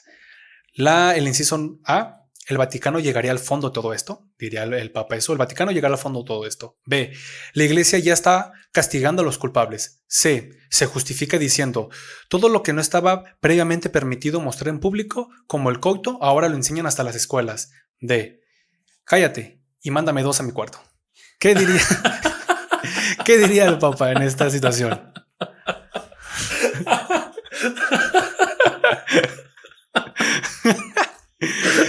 te mamaste. ¿Me puedes repetir la A? El Vaticano va a decir, llegará al fondo de todo esto, el Papa. La B, la iglesia ya está castigando a los culpables. La C, lo justifica diciendo, todo lo que no estaba previamente permitido mostrar en público, como el coito, ahora lo enseñan en las escuelas. Está difícil, güey. Yo pensaría que podría ser la C o la B, güey. ¿La C o la B? La B, me voy por la B. ¿La B? La respuesta es la C. El Papa dijo que se molestó excusando que que no había tanto problema porque al cabo que en las escuelas ya les estaban enseñando todo esto de la fornicación, lo cual fue la revolución de la sexualidad en los años 80. Básicamente... Suena algo que diría el Papa, güey. Exactamente, de Chile, Australia y de Estados Unidos e Irlanda, numerosos informes de diferentes personas que fueron víctimas de lo que es abuso sexual. Alrededor de 4,000 víctimas menores de edad por parte de la iglesia, donde uno de los involucrados, un joven chileno, testificó, nos obligaban a meternos desnudos con curas a la piscina para tocarnos. Esto es historia real y lo pueden encontrar en periódico. Todo esto está abajo. Y, ok, siguiente pregunta, chamo. Cabrón, güey. Está cabrón. Sí, güey. Siguiente pregunta. ¿Cuál es uno de los inventos más importantes de la Iglesia Católica? Ok. La Biblia. A, la pólvora. Okay. B, el martillo. C, la sierra. D, la pistola de clavos. La pólvora, güey. ¿La pólvora? Sí. Error, güey. ¿Por qué? Porque la pólvora era un invento Chino, ¿verdad? chino. Qué pendejo. La pólvora era un invento güey. chino y era un elixir hecho por alquimistas para poder adquirir la vida eterna. Es cierto. Y güey. explotó el laboratorio. y les dio la vida eterna, pero en otro plano. Exactamente. Y la respuesta correcta es la C, la sierra, pero no la sierra que conocemos. Resulta que si eras mujer y creías que estabas embarazada por Satanás o que eras una bruja o un hereje, podrías ganarte una tortura en la cual colgaban a la sucia mujer boca abajo, con el ano y la vagina abierta, las piernas abiertas, y a través de una sierra cortaban desde la vagina hasta abajo. No es. Esta tortura fue muy usada en lo que es durante la época de la Inquisición, alrededor del siglo XIX. Los hombres lobo. Ajá. Donde estas mujeres y esos pocos hombres que llegaban a ser torturados de esta manera, se les serruchaba de esta parte de los genitales hasta abajo y no se morían hasta llegar al pecho, pues al parecer la sangre seguía llegando a la cabeza y ellos los mantenía conscientes. Entonces llegaba hasta el pecho y se morían. Y fue un invento de la Iglesia Católica. De hecho, se adjudica a la Iglesia Católica el creador de la tortura como el falso ahogamiento y muchas otras torturas que hoy en día, que eso no lo vamos a publicar porque no lo escribimos, pero lo pueden investigar, que hoy en día se ha descubierto que la CIA sigue siendo este tipo de torturas. O sea, ha llegado hasta la actualidad. Pero eso lo pueden seguir investigando. De hecho, son noticias filtradas en la actualidad de cosas muy, muy delicadas. ¿Listo para la siguiente pregunta, chamo? Dale. Ok. Un marinero dice: ni Dios podrá hundir este barco. ¿Qué hace Dios? Inciso A: lo ignora y hace cosas más importantes porque es Dios, creador del universo, arquitecto de toda la existencia. B: lo mata en 40 segundos de un paro cardíaco. C: lo hace cristiano y hace que él siga su palabra fielmente. D: hunde el barco. Bueno, esa está más fácil, güey. A ver, ¿por qué? Hunde el barco, Titanic, güey. Ok, muy bien. La respuesta esa es la correcta. D: hunde el barco. El 10 de abril de 1912, Frederick Fleet, marino militar británico que trabajó como vigía en el transatlántico RMS Titanic, contestó a una señora: así es, señora, ni Dios mismo podría hundir este barco. 4 días después, 20 minutos antes de la madrugada, se hunde el Titanic, donde murieron 1,496 personas de 2,208 que habían a bordo. Y esto lo convierte en una de las mayores catástrofes de naufragios en tiempos de paz. Claro, en tiempos de guerra. Y ojo, güey. Imagínense, yo personalmente a mí me dijeron muchas veces esa cosa cuando yo estaba niño. ¿Qué pasa? Que si retas a Dios, te vas a morir. Literalmente. Entonces, solo para que se les quede que Dios es miedo y no... Pues, bueno, es que eso es importante. Son las dos caras de la religión. La cara de que Dios es amor y la cara de que hay que tenerle temor a Dios, el temor a Dios. Pero realmente, ¿cuánta gente has escuchado, güey, que te dice, no, es que Dios te ama, hermano, únete a nosotros, o practica la religión, o conoce a Dios, acércate a Dios con amor, desde el lado amoroso, güey? ¿Y cuánta gente te has encontrado que te dice cosas como, si haces eso está mal y Dios te va a castigar, si haces eso está mal y Dios te va a sancionar, o Dios te va a hacer esto, o Dios se va a vengar de esta manera, o Dios te va a castigar? Y luego te dicen, pero no te preocupes porque Dios es amor. Después de esas palabras. O sea, a mí me da mucha miedo gente. De hecho, yo estaba traumado porque en la primaria había un niño que era cristiano. Ajá. Y yo le dije que yo era ateo desde la primaria. Y me asustó muchísimo diciendo que me iba al infierno, que me iban a matar, que ese morro estaba bien trastornado. Decía que en el infierno violaban y sodomizaban a los ateos y demás. Un morro de la primaria. Se llama Cristian, todavía me acuerdo de él. Chingas tu madre, güey. Todavía me acuerdo de ese vato. Y... sí, chicas. Y era súper cristiano, súper creyente y me asustaba. Y al final de cuentas era un niño que no tenía esas respuestas. Y ahorita me gustaría, con esta capacidad adulto que tengo, poder hablar con mi yo de niño y decirle: oye, tranquilo, no pasa nada, siéntete bien contigo mismo. Y las respuestas que buscas lo vas a conocer eventualmente. Eventualmente. Yo no lo sé todo, pero eventualmente vas a tener un nivel de conocimiento con el que te sientas conforme, mejor dicho, a un nivel aceptable, más nunca te vas a sentir conforme con lo que sabes. Entonces no te preocupes. Güey, pero qué miedo, ¿no? O sea, qué culero, güey, que un niño o un menor de edad piense de esa manera, güey. Sí, güey, que piense directamente. O sea, no son palabras que deberías tener un niño en su cabeza, ¿estás de acuerdo? No, o sea, violación. Imagínate qué le dirían sus padres en ese aspecto, cómo lo tendrían. Es algo muy... No mames, qué culero, güey. Bueno, ¿qué hizo la Santa Inquisición tras el descubrimiento de que la Tierra giraba alrededor del Sol? Inciso A: condecoró al científico que lo descubrió. Inciso B, corrigió la Biblia, porque la Biblia tenía su propia versión. C, mató y desmembró al científico. D, le dio un arresto domiciliario. ¿Qué hizo? Corrigió la Biblia, güey. ¿Corrigió la Biblia? Sí. Y la respuesta es incorrecta, güey. Le dio arresto domiciliario. No mames, ¿neta? Sí. Dice el libro El diálogo sobre los máximos sistemas del mundo, en el que se defendía el modelo heliocéntrico, planteaba que la Tierra y los planetas giraban alrededor del Sol y ridiculizaba el geocentrismo defendido por las Sagradas Escrituras. ¿Quién lo descubrió? Galileo. Pero no fue torturado ni lo mataron porque era amigo del Papa.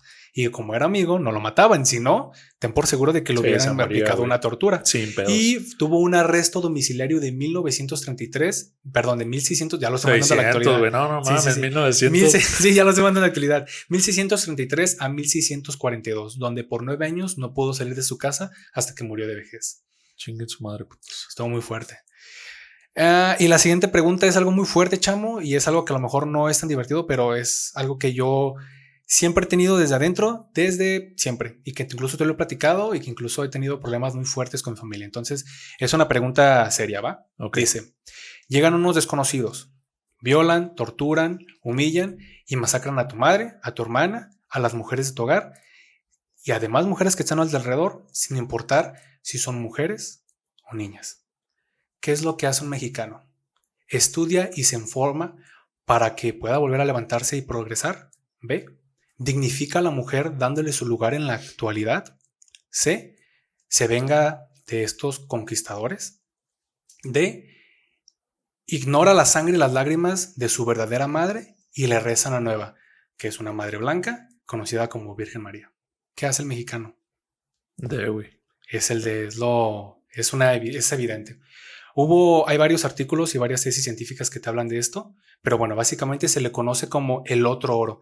El otro oro, además del oro que había en este país, eran todas las mujeres indias. Y este fue el surgimiento del mestizaje. Fíjate, este artículo, esta revisión antropológica que describe cómo fue la conquista, dice cosas muy interesantes. Durante la conquista hubo una fuerte brutalidad sexual por parte de los soldados españoles que podían libremente violar y embarazar a las mujeres indias de cualquier estado, condición o edad. Michel Cuneo narró con cartas las andanzas de Colón, el cual contaba sobre las violaciones de mujeres adolescentes y sus maltratos cuando éstas se resistían, sobre burlas sobre que son un objeto, la impundicia y el desenfreno con el que realizaban el acto sexual en público para poder demostrar su hombría, y otras en secreto que revelaban su brutalidad. El abuso y la degradación el abuso y degradación de aquellos a que el juicio de la historia de Rosa, fueron mensajeros de Dios y portaderos de la modernidad. Y eso es un aspecto importante, pues la gente se le olvida que nos conquistaron, mataron a mujeres, mataron a todas las que estaban a nuestro alrededor.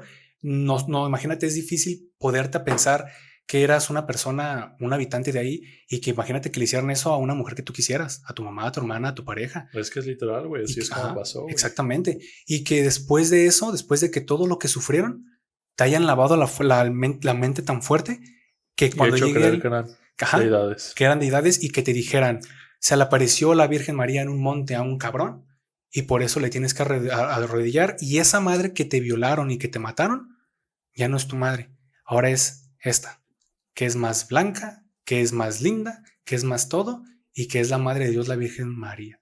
Que ojito ahí, ojito con lo que acaba de decir Charlie, era blanca. Exacto. La Virgen María no es naturalmente morena, como la conocemos en Latinoamérica. Y eso es, grábenselo bien.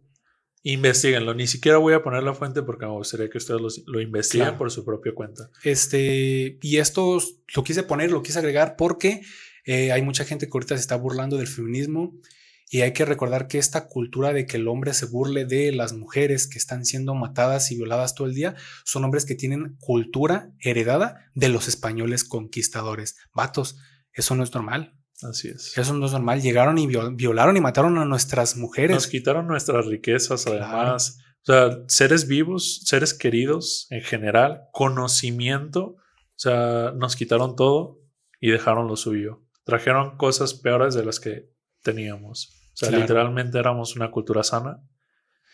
Ni siquiera, por ejemplo, en la comida, o sea, ni siquiera teníamos esas dietas que ellos llevaban. Imagínense que ustedes de un día para otro les cambian la dieta, los ponen a comer una comida que no están acostumbrados, su estómago ni siquiera está acostumbrado a digerirla y de repente se las cambian, se las ponen.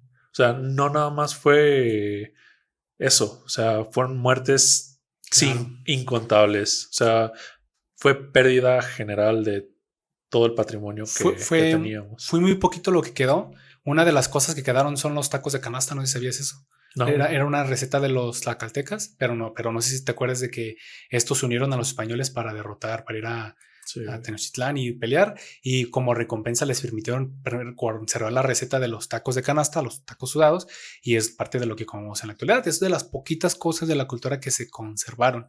Pero les digo, chicos, y eso es importante que lo sepan, la religión en algún momento se va a volver un mito. En algún momento la religión va a pasar a ser lo que realmente debe ser, y la sociedad va a poder ser buena sin necesitar que llegue alguien y les diga tienes que ser bueno. Sin condicionarlos. Sin condicionarlos.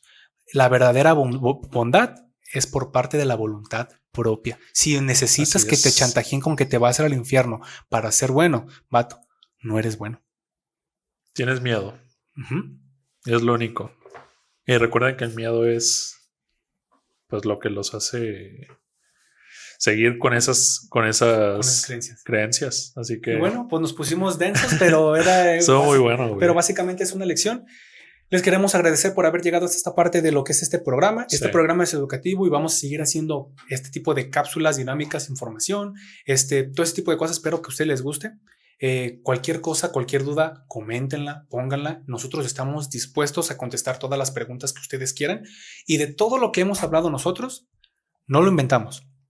Lo vamos a poner la bibliografía aquí abajo. Es muchísima bibliografía porque pues básicamente es 1 hora y media de pura conversación. Pero está aquí abajo. Todo esto lo hemos investigado, nos hemos tomado el tiempo de investigarlo y traerles la información más certera y más precisa y sobre todo más confiable que pudimos encontrar. En este caso, pues del lado científico ahora fue Charlie. Normalmente hablamos los dos, pero ahora quisimos tomar esta dinámica. Igual, déjenos qué les parece, si les gusta el tema. Cualquier duda en verdad que tengan, no duden en preguntarla. Cualquier comentario se agradece. Y pues bueno, muchísimas gracias por llegar hasta este punto del video. Igual que siempre, vayan a checar algún otro video. Si les interesa cualquier cosa, estamos a sus órdenes. Y pues muchas gracias. Gracias, chicos. Cuídense y muy buenos días, tardes o noches. Hasta luego. Gracias. Quedó chido, quedó chido.